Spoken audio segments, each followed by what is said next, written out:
Bassekabaka ekyokubiri essula 11 okutuuka ku 15. Awo Asaliya nnyina Akaziya bwe yalaba omwana we ng'afudde, n'agolokoka n'azikiriza ezzadde lyonna erya kabaka. Naye Yekoseba muwala wa kabaka Yolaamu mwannyina Akaziya n'atwala Yowasi mutabani wa Akaziya, n'amubba n'amuggya mu baana ba kabaka abattibwa, ye n'omulezi we n'abateeka mu kisenge ky'okusulamu, ne bamukweka Asaliya aleme okuttibwa. Awo n'abeera naye ng'akwekeddwa mu nnyumba ya Mukama n'amala emyaka 6. Asaliya n'afuga ensi.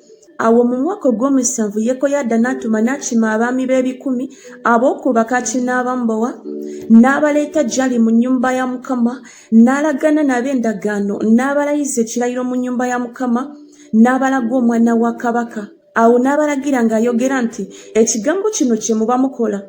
Ekitundu kyammwe ekyokusatu abayingira ku Ssabbiiti banaaba n'omulimu ogw'okukuuma ennyumba ya kabaka, n'ekitundu ekyokusatu banaaba ku mulyango Ssuuli, n'ekitundu ekyokusatu banaaba ku mulyango ennyuma w'Abambowa. Bwe mutyo bwe munaaba n'omulimu ogw'okukuuma ennyumba ne mubalukomera. N'ebibiina byammwe ebibiri bonna abafuluma ku Ssabbiiti muliba n'omulimu ogw'okukuuma ennyumba ya Mukama okwetooloola kabaka. Era muneetooloola kabaka enjuuyi zonna, buli muntu ng'akutte ebyokulwanyisa bye mu mukono gwe, n'oyo anaayingira mu nnyiriri attibwe. Era mubenga ne kabaka bw'anaafulumanga era bw'anaayingiranga. Abaami b'ekikumi ne bakola nga byonna bwe biri Yekoyada kabona by'alagidde. Ne batwala buli muntu abasajja be ab'okuyingira ku Ssabbiiti wamu n'ab'okufuluma ku Ssabbiiti ne bajja eri Yekoyada kabona. Awo kabona n'abawa abaami b'ebikumi amafumo n'engabo ebyali ebya kabaka Dawudi ebyali mu nnyumba ya Mukama.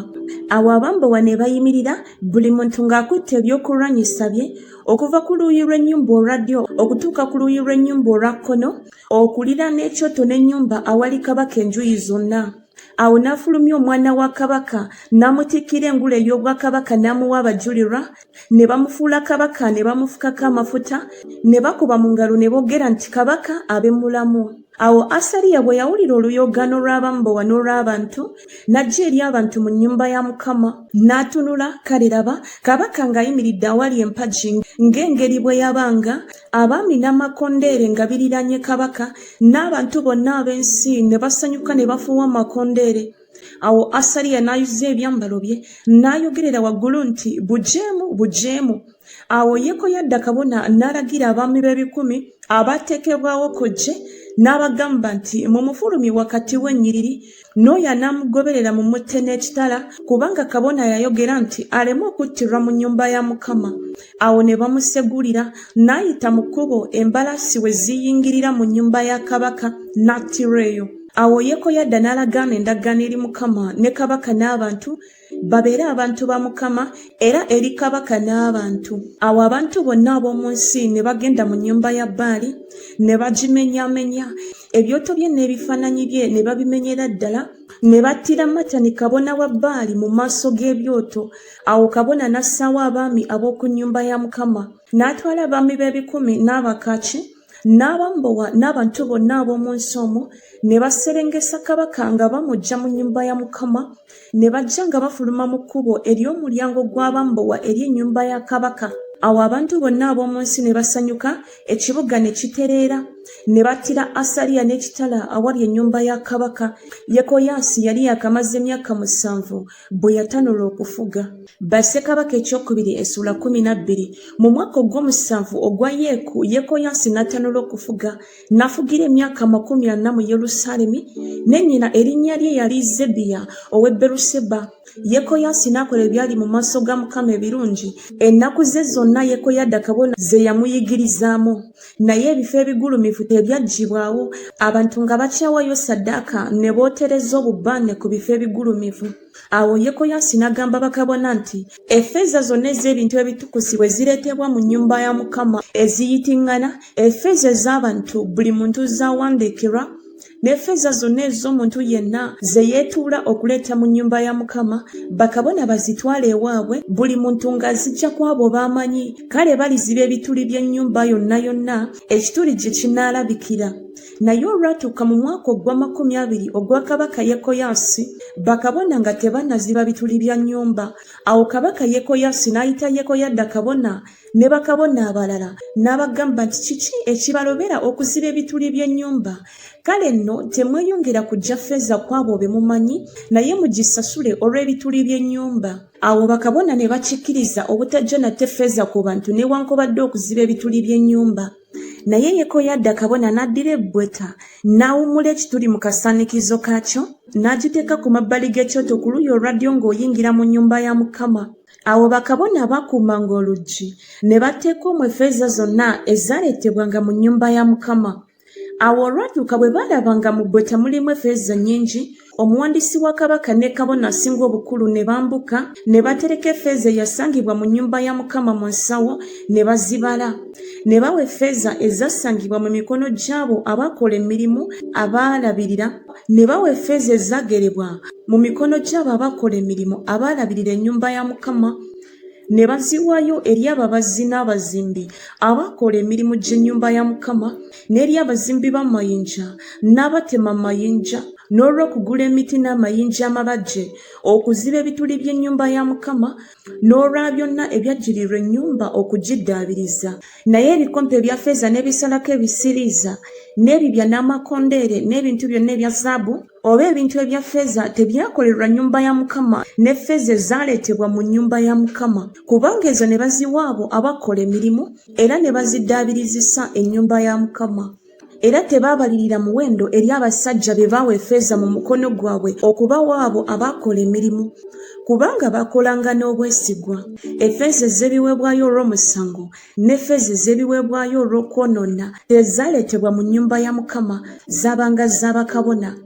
Awo Kazayeri kabaka w'e Busuuli n'ayambuka n'alwana ne Gasi n'akimenya. Kazayeri n'asimba amaaso ge okwambuka e Yerusaalemi. Awo Yekoyaasi kabaka wa Yuda n'addira ebintu byonna ebyatukuzibwa, Yekosafaati ne Yekolaamu ne Akaziya bajjajjaabe bassekabaka ba Yuda bye baawonga, n'ebintu bye ye ebyatukuzibwa ne zaabu yonna eyalabika mu by'obugagga eby'omu nnyumba ya Mukama n'eby'omu nnyumba ya kabaka, n'abiweereza Kazayeri kabaka w'e Busuuli, n'ava ku Yerusaalemi. Era ebikolwa ebirala byonna ebya Yowaasi ne byonna bye yakola tebyawandiikibwa mu kitabo eky'ebyomu mirembe gy'abassekabaka ba Yuda? Abaddu be ne bagolokoka ne beekobaana ne battira Yowaasi awali ennyumba ey'e Miiro ku kkubo eriserengeta e Siira, kubanga Yozakali mutabani wa Simeyaasi ne Yekozabaadi mutabani wa Someri abaddu be baamufumita n'afa, ne bamuziikira wamu ne bajjajja be mu kibuga kya Dawudi. Amaziya mutabani we n'afuga mu kifo kye. Bassekabaka ekyokubiri Essula 13. Mu mwaka ogwa 23 ogwa Yowaasi mutabani wa Akaziya kabaka wa Yuda, Yekoyakazi mutabani wa Yeeku n'atanula okufuga Isirayiri mu Samaliya, n'afugira emyaka 17. N'akola ebyali mu maaso ga Mukama ebibi, n'agoberera ebibi bya Yerobowaamu mutabani wa Nebati bye yayonoonesa Isirayiri, teyabivaamu. Obusungu bwa Mukama ne bubuubuukira Isirayiri, n'abagabula mu mukono gwa Kazayeri kabaka w'e Busuuli ne mu mukono gwa Benikadadi mutabani wa Kazayeri ennaku zonna. Awo Yekoyakazi n'amwegayirira Mukama, Mukama n'awulira, kubanga yalaba okujogebwa kwa Isirayiri kabaka w'e Busuuli bwe yabajooga. Awo Mukama n'awa Isirayiri omulokozi, n'okuva ne bava wansi w'omukono gw'Abasuuli. Abaana ba Isirayiri ne babeera mu weema zaabwe ng'olubereberye. Naye ne batava mu bibi by'ennyumba ya Yerobowaamu bye yayonoonesa Isirayiri, naye ne batambulira omwo. Ne ba Asera ne basigala mu Samaliya, kubanga teyalekera Yekoyakazi ku bantu wabula abasajja abeebagala embalaasi 50 n'amagaali 10 n'abatambula n'ebigere 10, kubanga kabaka w'e Busuuli yabazikiriza n'abafuula ng'enfuufu ey'omu gguuliro. Era ebikolwa ebirala byonna ebya Yekoyakazi ne byonna bye yakola n'amaanyi ge tebyawandiikibwa mu kitabo eky'ebyomu mirembe gy'abassekabaka ba Isirayiri? Yekoyakazi ne yeebakira wamu ne bajjajjaabe ne bamuziika mu Samaliya. Yowaasi mutabani we n'afuga mu kifo kye. Mu mwaka ogwa 37 ogwa Yowasi kabaka wa Yuda, Yekoyasi mutabani wa Yekoyakazi n'atanula okufuga Isirayiri mu Samaliya, n'afugira emyaka 16, n'akola ebyali mu maaso ga Mukama ebibi. Teyava mu bibi byonna ebya Yerobowaamu mutabani wa Nebati bye yayonoonesa Isirayiri, naye n'atambulira omwo. Era ebikolwa ebirala byonna ebya Yowaasi ne byonna bye yakola n'amaanyi ge yalwanyisa ne Amaziya kabaka wa Yuda tebyewandiikibwa mu kitabo eky'ebyomu mirembe gya bassekabaka ba Isirayiri. Yowaasi ne yeebakira wamu ne bajjajjaabe. Yerobowaamu n'atuula ku ntebe ye. Yowaasi n'aziikirwa mu Samaliya wamu ne bassekabaka ba Isirayiri. Awo Erisa yali alwadde endwadde ye yamutta. Yowaasi kabaka wa Isirayiri n'aserengeta gy'ali n'amukaabira amaziga n'ayogera nti, kitange kitange, amagaali ga Isirayiri n'abasajja baabe bagali mbalaasi. Erisa n'amugamba nti, ddira omutego n'obusaale. N'addira omutego n'obusaale. N'agamba kabaka wa Isirayiri nti, teeka omukono gwo ku mutego. N'aguteekako omukono. Erisa n'ateeka emikono gye ku mikono gya kabaka n'ayogera nti, gulawo eddirisa ery'ebuvanjuba. N'aliggulawo. Awo Erisa n'ayogera nti, rasa. N'alasa. N'ayogera nti, akasaale ka Mukama ak'obulokozi ke kasaale ak'obulokozi eri Obusuuli, kubanga olikuba Abasuuli mu Afeki okutuusa lw'olibamalawo.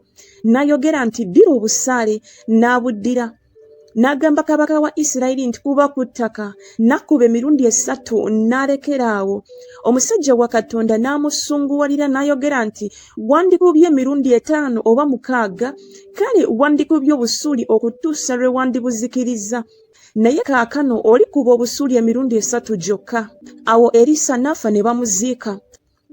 Era ebibiina by'Abamowaabu ne bazindanga ensi omwaka bwe gwayingiranga. Awo olwatuuka bwe baali nga baziika omusajja, kale laba ne balaba ekibiina, ne basuula omusajja mu ntaana ya Erisa. Awo omusajja nga kyajja akome ku magumba ga Erisa, n'alamuka n'ayimirira n'ebigere. Kazayeri kabaka w'e Busuuli n'ajjogera Isirayiri emirembe gyonna egya Yekoyakazi.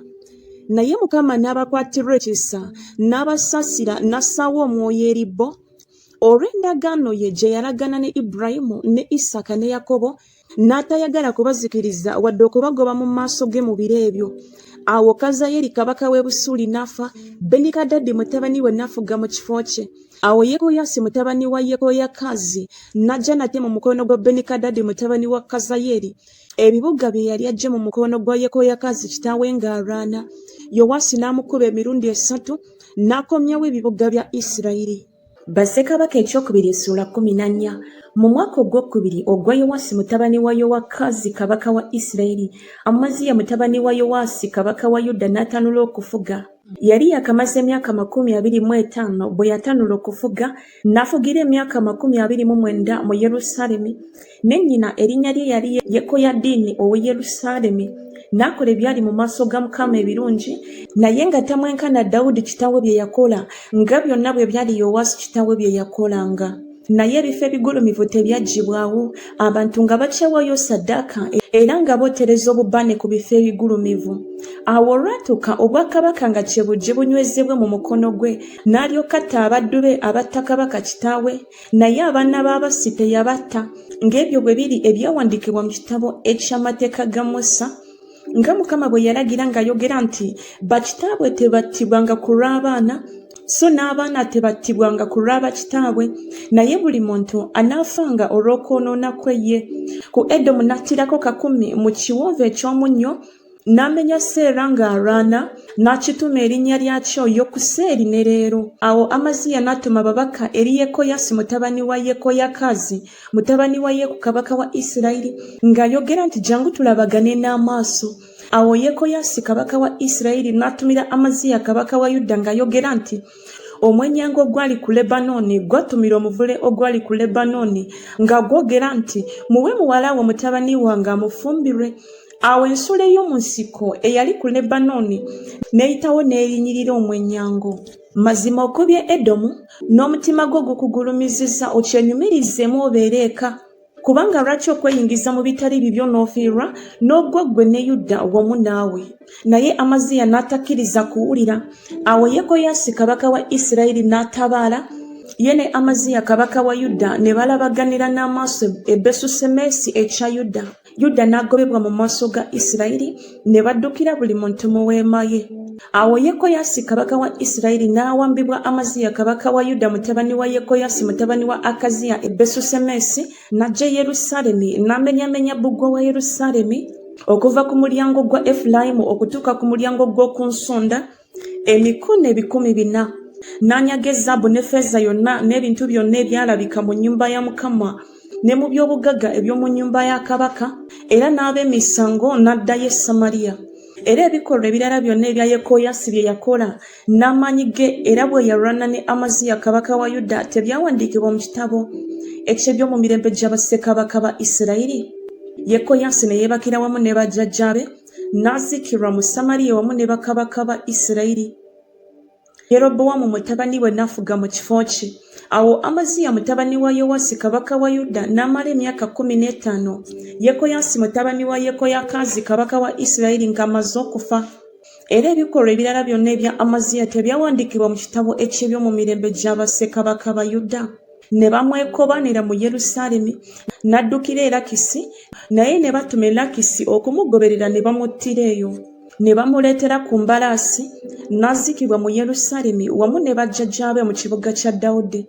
Awo abantu bonna aba Yuda ne batwala Azaliya eyali yakamaze emyaka 16 ne bamufuula kabaka mu kifo kya kitaawe Amaziya.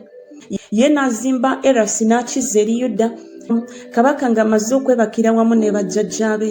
Mu mwaka ogw'15 ogwa Amaziya mutabani wa Yowasi kabaka wa Yuda, Yerobowamu mutabani wa Yowasi kabaka wa Isirayiri n'atanula okufuga mu Samaliya, n'afugira emyaka 41.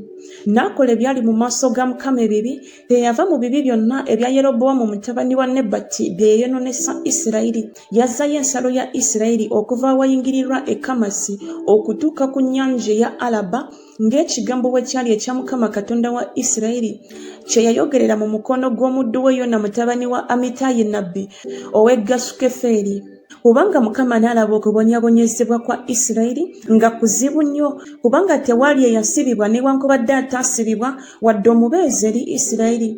Mukama n'atayogera ng'alisangula erinnya lya Isirayiri okuva wansi w'eggulu, naye n'abalokolera mu mukono gwa Yerobowamu mutabani wa Yowasi. Era ebikolwa ebirala byonna ebya Yerobowamu ne byonna bye yakola n'amaanyi ge bwe yalwana ne bwe yakomezawo Isirayiri Damasiko ne Kamasi ebyabanga ebya Yuda tebyawandiikibwa mu kitabo eky'ebyomu mirembe gya bassekabaka ba Isirayiri. Yerobowamu ne yeebakira wamu ne bajjajjaabe be bassekabaka ba Isirayiri. Zekariya mutabani we n'afuga mu kifo kye. Bassekabaka ekyokubiri essula 15. Mu mwaka ogwa 27 ogwa Yerobowamu kabaka wa Isirayiri, Azaliya mutabani wa Amaziya kabaka wa Yuda n'atanula okufuga. Yali yakamaze emyaka 16 bwe yatanula okufuga, n'afugira emyaka 52 mu Yerusaalemi, ne nnyina erinnya lye yali Yekoliya ow'e Yerusaalemi. N'akola ebyali mu maaso ga Mukama ebirungi nga byonna bwe biri kitaawe Amaziya bye yakolanga, naye ebifo ebigulumivu tebyaggyibwawo. Abantu nga bakyawerayo ssaddaaka era nga bootereza obubaane ku bifo ebigulumivu. Awo Mukama n'alwaza kabaka n'okugengewala n'agengewala okutuusa ku lunaku kwe yafiira, n'asulanga mu nnyumba eyayawulwa. Era Yosamu mutabani wa kabaka ye yali ssaabakaaki ng'asalira abantu ab'omu nsi emisango. Era ebikolwa ebirala byonna ebya Azaliya ne byonna bye yakola tebyawandiikibwa mu kitabo eky'ebyomu mirembe gya bassekabaka ba Yuda. Azaliya ne yeebakira wamu ne bajjajjaabe, ne bamuziika wamu ne bajjajjaabe mu kibuga kya Dawudi. Yosamu mutabani we n'afuga mu kifo kye. Mu mwaka ogwa 38 ogwa Azaliya kabaka wa Yuda, Zekariya mutabani wa Yerobowamu n'afugira Isirayiri mu Samaliya emyezi 6. N'akola ebyali mu maaso ga Mukama ebibi nga bajjajjaabe bwe baakolanga. Teyava mu bibi bya Yerobowamu mutabani wa Nebati bye yayononesa Isirayiri. Awo Salomo mutabani wa Yabesi n'amwekobana n'amufumitira mu maaso g'abantu n'amutta, n'afuga mu kifo kye. Era ebikolwa ebirala byonna ebya Zekariya laba byawandiikibwa mu kitabo eky'ebyomu mirembe gya bassekabaka ba Isirayiri. Ekyo kye kyali ekigambo kya Mukama kye yagamba Yeeku nti batabani bo balituusa emirembe gy'okuna okutuula ku ntebe ya Isirayiri, era ne kituukirira bwe kityo. Awo Salomo mutabani wa Yabesi n'atanula okufuga mu mwaka ogwa 39 ogwa Uziya kabaka wa Yuda, n'afugira ebbanga ery'omwezi mu Samaliya. Awo Menakemu mutabani wa Gadi n'ayambuka ng'ava e Tiruza n'ajja e Samaliya, n'afumitira Salomo mutabani wa Yabesi mu Samaliya, n'amutta n'afuga mu kifo kye. Era ebikolwa ebirala byonna ebya Salomo n'okwekoba kwe yeekoba, laba byawandiikibwa mu kitabo eky'ebyomumirembe gya bassekabaka ba Isirayiri. Awo Menakemu n'akuba Tifusa ne bonna abaakirimu n'ensalo zaakyo okuva e Tiruza, kubanga tebaamugulirawo, kyeyava akikuba abakazi bonna abaakirimu abaali embuto n'ababaaga. Mu mwaka ogwa 39 ogwa Azaliya kabaka wa Yuda, Menakemu mutabani wa Gadi n'atanula okufuga Isirayiri, n'afugira emyaka 10 mu Samaliya, n'akola ebyali mu maaso ga Mukama ebibi ennaku ze zonna, nga teyava mu bibi bya Yerobowaamu mutabani wa Nebati bye yeeyonoonesa Isirayiri. Puuli kabaka w'e Bwasuli n'atabaala ensi. Menakemu n'awa Puuli talanta za ffeeza 100, omukono gwe gubeerenga naye okunyweza obwakabaka mu mukono gwe. Menakemu n'asolooza effeeza ku Isirayiri ku basajja bonna abagagga, ku buli musajja ffeeza sekeri 50 okuwa kabaka w'e Bwasuli. Awo kabaka w'e Bwasuli n'addayo n'atabeereeyo mu nsi. Era ebikolwa ebirala byonna ebya Menakemu ne byonna bye yakola tebyawandiikibwa mu kitabo eky'ebyomumirembe gya bassekabaka ba Isirayiri. Menakemu ne yeemakira wamu ne bajjajjaabe. Pekakiya mutabani we n'afuga mu kifo kye. Mu mwaka ogwa 50 ogwa Azaliya kabaka wa Yuda, Pekakiya mutabani wa Menakemu n'atanula okufuga Isirayiri mu Samaliya, n'afuga emyaka 2, n'akola ebyali mu maaso ga Mukama ebibi. Teyava mu bibi bya Yerobowaamu mutabani wa Nebati bye yeeyonoonesa Isirayiri. Awo Peka mutabani wa Lemaliya omwami we n'amwekobaana, n'amufumitira mu Samaliya ku kigo eky'omu nnyumba ya kabaka wamu ne Alugobu ne Aliye. Era abasajja 50 ab'okuba Gireyaadi ne baba wamu naye, n'amutta n'afuga mu kifo kye. Era ebikolwa ebirala byonna ebya Pekakiya ne byonna bye yakola, laba byawandiikibwa mu kitabo eky'ebyomumirembe gya bassekabaka ba Isirayiri. Mu mwaka ogwa 52 ogwa Azaliya kabaka wa Yuda, Peka mutabani wa Lemaliya n'atanula okufuga Isirayiri mu Samaliya, n'afugira emyaka 20, n'akola ebyali mu maaso ga Mukama ebibi. Teyava mu bibi bya Yerobowaamu mutabani wa Nebati bye yeeyonoonesa Isirayiri.